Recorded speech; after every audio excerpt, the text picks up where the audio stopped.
9 मई दिन संडे, समय 11:30 बजे। हाथ में ऑफिस की डायरी लिए मैं उस दिन घर से निकल पड़ा था ऑफिस के लिए। बट कोइंसिडेंटली मैं मेरे दिमाग में पता नहीं क्या आया है, वहाँ से मैं ऑटो स्टैंड के पास आया और जैसे ही ऑटो स्टैंड के पास आया मैं ऑटो लिया और ऑटो लेके मैं स्टेशन के लिए निकल पड़ा। स्टेशन गया, स्टेशन पर ऑटो ड्रॉप किया और ऑटो से उतरने के बाद में मेरे समझ में कुछ नहीं आ रहा है किधर जाऊँ, कहाँ जाऊँ। मैंने टैक्सी बुक की। टैक्सी बुक करने के बाद मैंने सोचा कि चलो बांद्रा स्टेशन निकल लेते हैं। बांद्रा स्टेशन गया। बांद्रा स्टेशन पर 12:10 पे पहुंचा और 12:15 की गरीब रथ लगी हुई थी। और जैसे ही वहाँ देखा कि गरीब रथ लगी हुई थी, मेरे पास टिकट लेने का भी टाइम नहीं था। और मेरे माइंड में कोई प्लान नहीं था कि मुझे जाना कहाँ है, किधर जाना है। सब शायद ये ऊपर वाले ने और शायद महादेव ने, शायद भगवान ने ये प्लान किया हुआ था मेरे लिए। 4 धाम यात्रा कैसे करनी है हमें, मुझे कुछ नहीं आइडिया। मैंने 12:15 की गरीब रथ पकड़ी और गरीब रथ पकड़ कर सीधा मैं एसी कोच में जाकर बैठ गया। और उसके बाद फिर गरीब रथ चल पड़ी दिल्ली के लिए। और दिल्ली के लिए जब चल पड़ी तो मेरे दिमाग में ये आया कि मैं एक बार मथुरा उतर जाऊंगा। मथुरा उतर के वहाँ वृंदावन बांके बिहारी का दर्शन करूंगा, वहाँ से फिर वहाँ टूर स्टार्ट करूंगा। बट वो गरीब रथ की रूट डाइवर्टेड होने की वजह से वो गरीब रथ मथुरा की रास्ते गई ही नहीं। वहाँ से मैं सीधा दिल्ली कैंट उतर गया। दिल्ली कैंट उतरने के बाद में 1 बजे के बाद फिर मैंने सोचा कि अभी मथुरा तो आया नहीं, अभी यहाँ से कहाँ जाऊँ। फिर पता लगा कि यहाँ से काफ़ी पास में हरिद्वार है। हरिद्वार के लिए मैंने फिर 3:30 बजे की ट्रेन पकड़ी आफ्टरनून में। फिर हरिद्वार के लिए मैं निकल गया। हरिद्वार के लिए निकला। शाम को 7:30 बजे मैं हरिद्वार पहुंचा। और हरिद्वार 7:30 बजे पहुंचने के बाद में उस दिन गंगा अमावस्या था। और स्टेशन पर पहुंचने के बाद में मुझे कुछ नहीं आइडिया कहाँ जाना है, क्योंकि मैं फ़र्स्ट टाइम हरिद्वार जा रहा था। और तकरीबन 8:30 बजे मैं हरिद्वार पहुंच पैड़ी हर की पैड़ी पहुंचने के बाद में वहाँ गंगा अमावस्या था उस दिन, तो मुझे कुछ होटल मिला नहीं।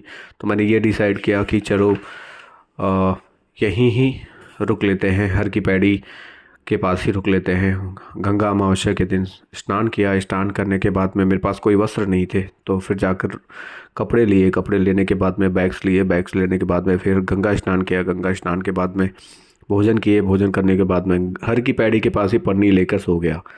अगले दिन 4 बजे फिर मॉर्निंग में उठा। 5:15 बजे गंगा आरती होती है। 5:15 बजे का गंगा आरती अटेंड करने का सौभाग्य मिला। और वहाँ से फिर गंगा आरती अटेंड करने के बाद में अभी फिर कहाँ जाएं, तो वहाँ से कुछ लोगों से पता किया कि यहाँ पास में ही काफ़ी माता जी के मंदिर हैं। टूरिस्ट आते हैं यहाँ घूमने के लिए, बहुत सी सारी जगह हैं, मंदिरें हैं। तो मैं निकल गया। पहले मनसा देवी गया, फिर चंडी देवी दर्शन किया, माता वैष्णो देवी मंदिर किया, प्रजापति दक्ष मंदिर गया, भारत माता मंदिर गया, चामुंडी देवी मंदिर गया। ये सब मंदिरों का दर्शन करने के पश्चात अब भूख के मारे हाल बेहाल, क्योंकि शाम हो गई थी, कहीं कुछ भी नहीं मिला खाने को। तो फिर मेरे मन में ये आया कि अब यहाँ से फिर कहाँ जाना है मुझे। ऑटो वाले ने मुझे ऐसी जगह उतारा, चंडे चौक, जहाँ से ऋषिकेश के लिए टैक्सियाँ और ऋषिकेश के लिए टेम्पो लगी थी 6:30 बजे शाम को। फिर वहाँ से मैंने सोचा कि अभी यहाँ से कहाँ, हरिद्वार तो टूर कंप्लीट हो गया। तो फिर ऋषिकेश के लिए मैं 6:30 बजे ऑटो लिया।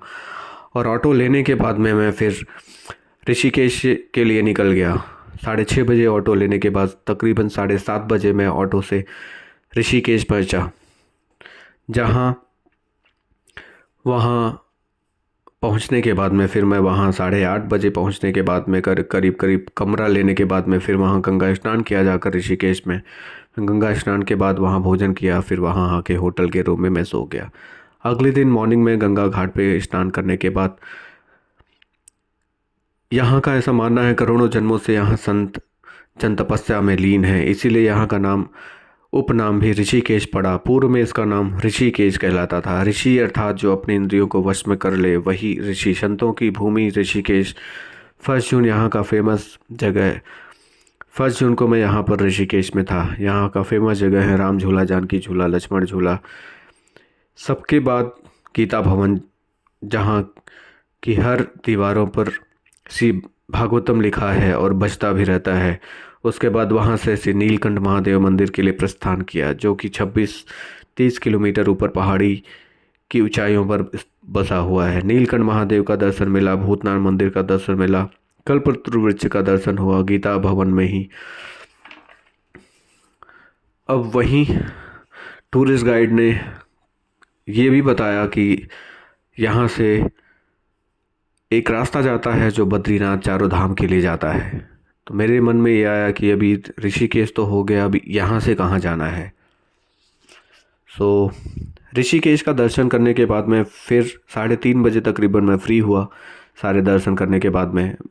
उसके बाद मैं फिर सोचा कि अभी कहाँ जाऊँ। फिर मैं निकल गया ऋषिकेश बस स्टैंड के पास में। बस स्टैंड पर गया तो वहाँ देखा काफ़ी भीड़ लगी हुई थी, लाखों की तादाद में यहाँ भीड़ लगी थी। पता किया कि क्या चल रहा है, तो पता लगा कि 4 धाम यात्रा की यात्री हैं और कोरोना के बाद ये 2 साल के बाद 4 धाम यात्रा स्टार्ट हुई है। इसके लिए काफ़ी भीड़ है, काफ़ी संख्या में यहाँ पर लोग इकट्ठा हुए हैं।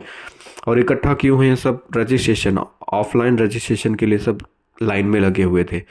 3:30 बजे में वहाँ पहुँचने के बाद में मुझे पता चलता है कि ऑफलाइन रजिस्ट्रेशन काउंटर तो क्लोज़ हो गया है, बिकॉज़ आज का जो कोटा है 2,500 लोगों का रजिस्ट्रेशन, वो पूरा फुल हो गया है।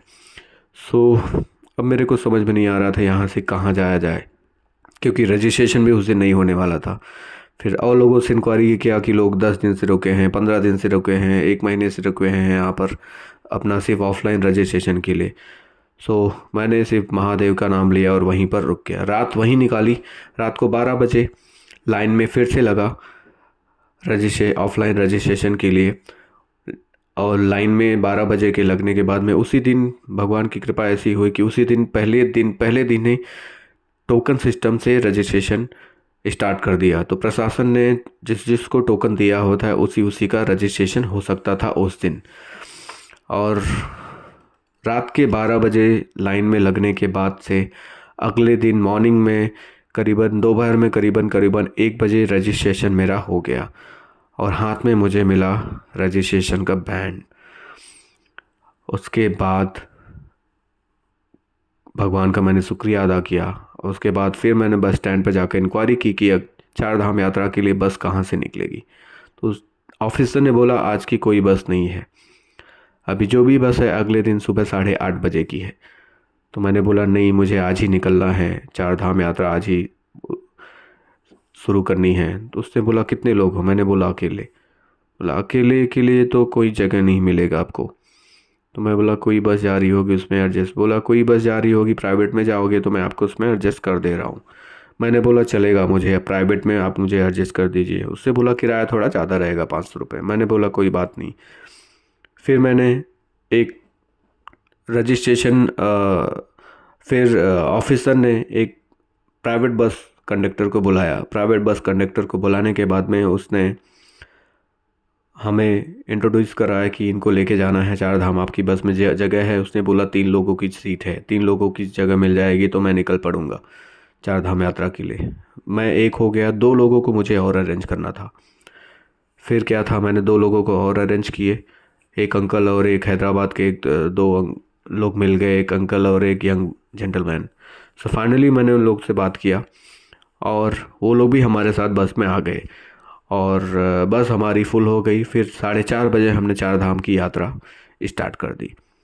और उसके बाद यहाँ से हम अपनी पहली यात्रा का शुरुआत करने जा रहे हैं, 4 धाम यात्रा, जो कि पहला धाम है यमुनोत्री।